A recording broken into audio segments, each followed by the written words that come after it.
Yeah, that's why I start with strategy. If you're not clear around why and how you want to use the AI and how it's going to improve and help you deliver what you need to deliver, Yes. how can humans trust that it's going to help them be better Yes. and not replace them?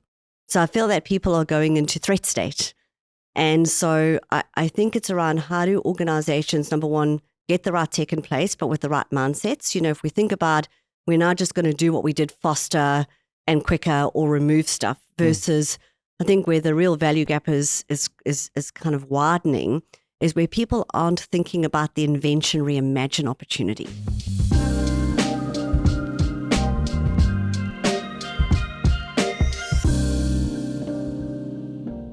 I'm joined on the podcast today by Caryn Katz, former Chief People Officer of Woolworths Group.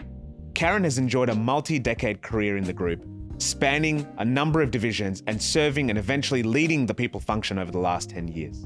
We have a wide-ranging conversation on culture, enduring leadership, and navigating the AI disruption.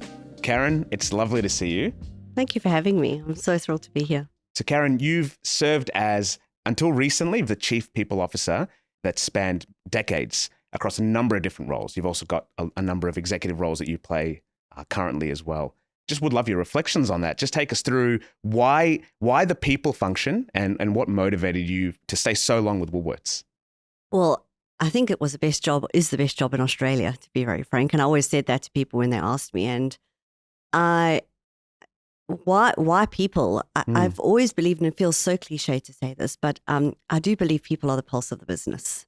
And I think often HR or people functions are seen as the back office support enabling function. But I think that there's something quite magical where and I'm fascinated by this idea of you become the bridge in many ways, and the bridge between that, kind of strategy and the great executive idea or what happens in the boardroom to what's actually happening in the front line. Yeah.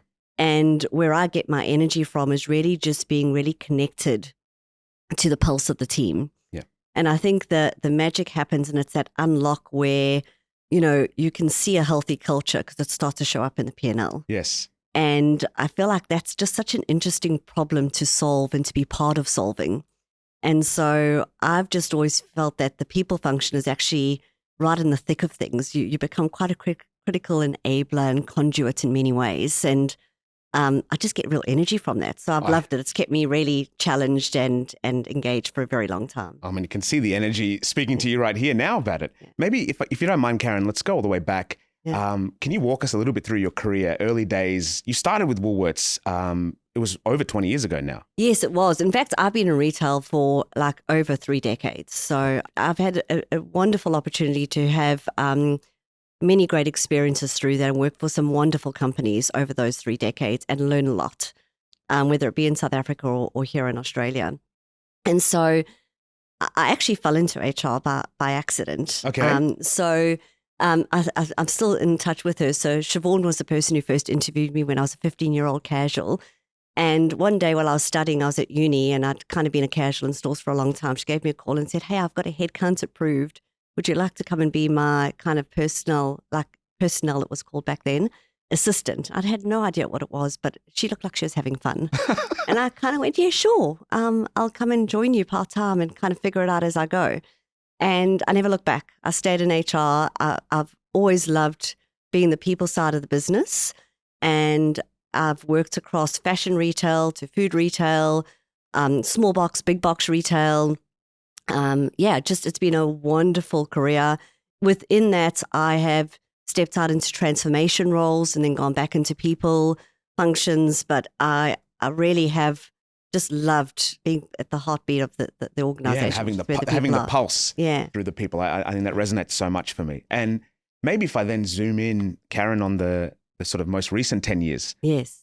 Leading the team and being a part of the executive that's taken Woolworths through a period of great strength. And of course, challenges, market-led challenges, etc. I'd love to hear your perspectives on the ups and downs and what you faced and what you dealt with as the CPO. Look, I mean, the last decade has been incredible. I think Woolworths is just such an amazing organization. And I feel really privileged to have been in that role for as long as I did. And I think for me, the thing that really stood out for me was being purpose-driven and, the concept of purpose-driven organizations. And I think that's what really defined in many ways the experiences we all collectively had, I think, over those 10 years. And just being able to be part of that and shaping that with the team and the leadership team to really make a difference for customers and really be customer first and teams. That was the whole, I suppose, idea behind it was customer first, team first. And, we can't put our customers first if we don't put our teams first. And Yes. that was really quite special to be part of and think about how you shape those experiences to really make a difference. And of course, there were many, crises that we led through, whether it was COVID, who thought we'd have a pandemic. There were many things that we led through, but it was certainly a team effort. And you always say retail's a team sport. It's all about the team. No, I would agree. And again, wonderfully said. My curiosity, I'd love to go a little bit deeper. What does purpose-led leadership really mean? So I customer at the heart of things and team supporting, but what does that translate to in terms of showing up as a leader every day? When I think about purpose, often people think about the slogan. It's more than a slogan to me. It's actually the ultimate filter and decision-making filter. Okay. So, when you think about your purpose is your why. It's the reason why people feel like they can connect to the organization, gives them reasons to belong. Okay. And I think if you have that really resonate for team, it allows you to make decisions really anchored in that. And so when you're trying to make trade-off decisions, it actually doesn't feel like a trade-off because it becomes very clear around, let's come back to our why and what we're here to do. So it's the ultimate decision-making filter in my mind, purpose, if you're doing it well and using it for its right intent. And it's a sense of shared purpose as a leadership team and as a business. Okay. Absolutely. So you've both been a leader in the ELT, but as a chief people officer, you see the entire leadership team and how they come together to mobilize. Taking a tough situation like that, picking COVID as an example, what does great leadership look like in those difficult times to you? Well, I think for me, it was about it didn't feel tough outside of we didn't know what was coming next and how do we show up well for our customers and our teams. And, I think we were playing such an essential role for the community. And so it really was about making values-based decisions. And when I talk about values-based decisions around how do we help make sure that we get the right amount of team in there to serve our customers, we're opening the stores in a way that our customers can get what they need. Yes. And it wasn't about we didn't get stuck on processes or there were procedures and protocols we absolutely had to follow and take our cue from the government. But for me, it just came down to making values-based decisions. So it didn't feel hard or difficult because we anchored back to those, especially centered around our people. I love that. So, I mean, there's a real durability to a leadership style that is anchored in purpose beyond yourself, purpose of the team, your customer, the community, and values-based decisions. Because I guess in the tough times, they don't change. It becomes your North Star in many ways. I'm very curious for your statement. What is the secret sauce of great leadership? Look, I've worked with many, many great leaders over the time, and I feel like there's some consistency through that. And, outside of just being incredibly strategic, I think it moves beyond that. And I think there's a few things that stand out for me. It's leaders that are really authentic, can build trust. There's easy things to say, but they have this calming influence with people. I think that they are, in times of crisis, able to remove the noise so people can really focus on what matters most, but also just bring great empathy and a real understanding of how people feel to be able to connect with them. If you don't understand the importance of connecting with people, you can't create that followership. Yeah. And so they just engender that trust and they bring clarity to teams and create focus. It's quite special. It doesn't happen often, bringing those kind of magical ingredients together, but you can really see when it's working. Yeah. And they believe in the team and the power of the team. It's not about them. Yes. I love that. And my follow-up question, cheeky one, is that's a lot around EQ, yes. Empathy, reading people, connecting to people. Can that be learned? And have you seen leaders evolve and grow in that space? Or is that a little bit of a, nature versus nurture topic? I think in my experience, it's things that you can become more self-aware of. I think there are people that have got naturally it in spades. I do think, though, that it's something you can be quite conscious and quite deliberate about. And I think it's about connection. People want connection with you. They want to see who you are. And so, I've seen leaders form small habits around things like being out in the open, having lunch where everybody else has lunch. It's small things that build that moments of accessibility and, going up and having a chat with someone and asking them and talking to them about what they do. And I'll never forget, I always have this awkward moment of, people are busy and I'm going to go up and chat to someone. They often think, oh, you should know what I do and why. And I remember asking someone a question around, oh, where do you fit in? Help me understand. And then they came back to me and said to me, it was so important that you took that time to understand my job and what I do. It means so much to me. Yes. And I had this moment of, oh gosh, I feel like I'm imposing. But actually, it was a moment for them of, you took the time to figure out what I do, and wasn't that special? It's the small things that I think make a difference, actually. That person, that's wonderful. That person would have been seen and heard in that moment. Beyond that, Caryn, I'd love to ask you about one of the toughest moments in your personal career. I was very young, and I remember just observing some very poor leadership behavior. Okay. And I was in the people role, and I felt like I needed to call it out. And when I was testing it with a few people saying, oh, that just didn't feel like, that didn't make me feel good. It was, oh, that's that person just being that person. And I had this moment of, oh, that's not right. Yeah. And I remember going into the office and talking about what I observed. And it reminded me that if I'm not going to stand up for what I think is right, and I'm not going to talk on behalf of other people around what's acceptable or not, no one else will. I think I saw myself as the young person, the junior person. I was new to role, but and I joined this new leadership team, and I almost had different expectations of them. And I realized actually I probably had more courage than what I thought. And I was waiting for someone else to do something. And I thought, but they were all in the same situation, observed the same behavior as what I did. Everyone was observing. Yeah. Everybody was observing. And so I had this moment of, and it created quite a lot of difficulty between me and this, he was a peer and quite a senior peer, very seasoned. Okay. And basically they said to this very senior leader, Caryn's got a problem with you and how you showed up. And then they called me into their office and said, I believe you've got a problem with me. Oh, that was how it was handled? That was how it was handled. And I remember saying, yeah, I actually do.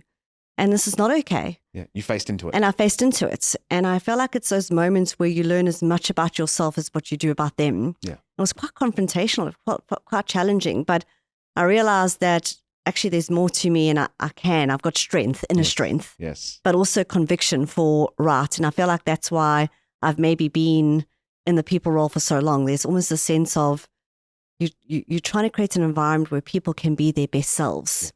And so I really take that seriously. I think that's quite important. This is a deeply admirable story because I think I've had my own experiences with this, and I think everyone does. There is this normalization of bad actors in organizations. What encouragement would you have for folks, men and women, maybe younger in their careers, and how to face into those difficult situations? Because it's not easy to go and confront folks in a different power dynamic. Yeah. Look, I think for me, it's around, there's a few things. It's never personal. For me, it's not about the person. My job is not to judge people, but my job is to help people be better. That's what I've always fundamentally seen. Like, I feel like we're always learning. We're never done. Yeah. And we're always learning as individuals. And so maybe people just don't understand the impact that they're having, or because no one's giving them feedback and has called it out. How would they know that that's the impact? Yeah. So I almost feel like it's important just to find a way of acknowledging that without saying, hey, you did this and it's wrong. I'm not passing judgment. I'm talking about the impact and what I observed. I'm always very thoughtful about the kind of feedback I'm giving and how I'm talking about it. Yes. And depersonalizes it a little and bit. Depersonalizing, I think that becomes quite important. Yeah. And Caryn, just again, zooming out, you've got such a unique perspective in the roles that you've served in the last, especially the last 10 years, but of course over your career. What's evolved and what's changed in the way businesses operate culturally, transformation, change, and how have you seen that evolve over time? Look, I think the thing that's changed the most is just the speed with which we hear back from the world. Okay. Really. Yeah. So it's that pace of feedback, which is great. You get it instantly. Yeah. So when something's working, when something's not working, whether it be team or customer, there's a glitch, technically, you hear about it immediately. That has changed the most over that period of time. I think what's been most enduring, and hasn't changed, because there's many things that do change, and that's coming back to me, is just about feedback and how quickly that comes around. But I think there are some things that stay true and have stayed true over the 20 years. And I think it's the role of leaders and the importance of leaders, and the importance of trust and clarity. I think that stays the same. And most importantly, people feeling like they need to have and wanting to have agency and a say over how they work. Okay. That stayed the same for me through that period. I have to say, my feeling in this conversation so far is one of calm, actually, and is one of great comfort. And I'll tell you why. Most of the conversations I have in my role are all about the disruptions, and we're about to talk about them. Fair warning to you. But all the disruptions, all of the new technology, the AI-led disruption, geopolitics, pandemics, if you think about it. And it's all about response, scenarios, planning, etc. What's your take on the state of AI as it relates to organizations today? Let's just start there and I'll start to peel it back. I couldn't agree more with you, by the way. I think that AI is fundamentally going to change how we think about organizations and how we see ourselves working and how we work. Yeah. Okay. And so I think this is, certainly in my time working, this feels like one of the most important but exciting changes, and exciting based on how we go about affecting the change, I think. Yeah. And so we talk AI overall, there is a lot of work that's being done, both on the value generation side. And it's also a lot about productivity. And I would say my observation is every business is racing at the moment to invest behind this, but very few are really getting value at the bottom line, be it through either of those ends of the investment. Why is there so much of a race on AI, but actually it's far more complicated than just deploying algorithms? I mean, that's a great question. And I think, gosh, where do I start? So if I think about just the nature of the change itself, let me start there and then I'll come back to the human side of it. I think we've all led, I think, many big tech changes, over time. And when you think about those, they are often quite incremental in nature. They are either to reimagine a task, create greater efficiency, be more effective, and often have got a cost focus. Yes. And I think in the spirit of that, you do it in quite a systematic way. I think the rate with which the technology is changing, it's changing every week. Yes. We just don't have that luxury of time. What felt like a luxury used to be multiple months to land change. I think that the nature of change now is quite rapid. Okay. I think the focus on the tech, and it's really cool tech, and you need it. It's really important. I think that where the gap, where that value gap starts to get wider, is where you focus on the tech and you don't focus enough on the adoption and getting people ready and the organization ready. And I think this narrative that's come around cost, and it's all about a productivity tool versus at the heart of it, how can humans trust that it's going to help them be better? Yes. And not replace them? Yes. So I feel that people are going into threat state. Okay. And so I think it's around how do organizations, number one, get the right tech in place, but with the right mindsets. If we think about we're not just going to do what we did faster and quicker or remove stuff versus I think where the real value gap is kind of widening is where people aren't thinking about the invention, reimagine opportunity. And that's what I'm excited about AI is because I really think this is an opportunity to reimagine how work is done.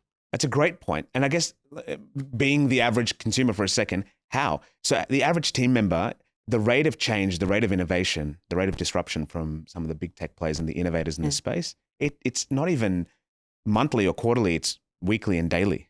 How do we get that adoption and that literacy gap to close as well? Because I think I'm hearing that that's a part of it. Yeah, absolutely. Look, I think there's no silver bullet there. I do think that it's about having a go. And I think even now, we're all talking about what it is and we're trying to educate ourselves, and myself included. And I think you've actually just got to have a go. And because the tech is changing at such a rapid rate, and I think leaders play a really important role here in role modeling and creating the space where they are talking about how they're using it, how they're testing and learning, and also talking about the moments where they're failing, where they're not getting it right. Yes. And not just saying, well, we're investing in the tech and now it's up to the team to go and figure out how to use it. I don't think that is the way. Leaders themselves have to role model it. They have to get comfortable with it. They have to understand the value creation that can come from it and how it makes them better as leaders. Yes. To help them help their teams. Yes. I also think the other thing that I am seeing is these peer networks that are being set up.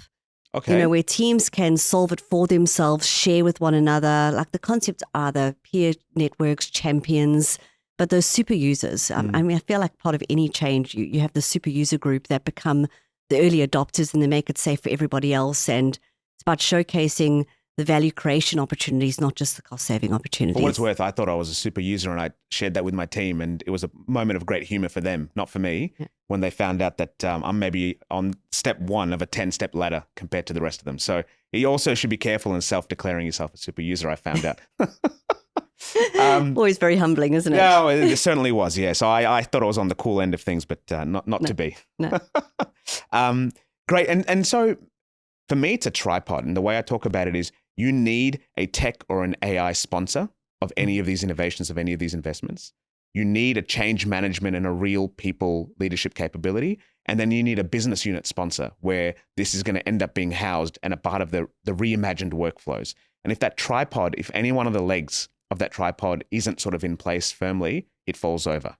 Do you agree that those three have to come together, or do you have a different view of how organizations should mobilize on AI? The thing that's on my mind is AI can't be a thing in itself. It's really got to start with how is it going to enable your strategy? Yeah.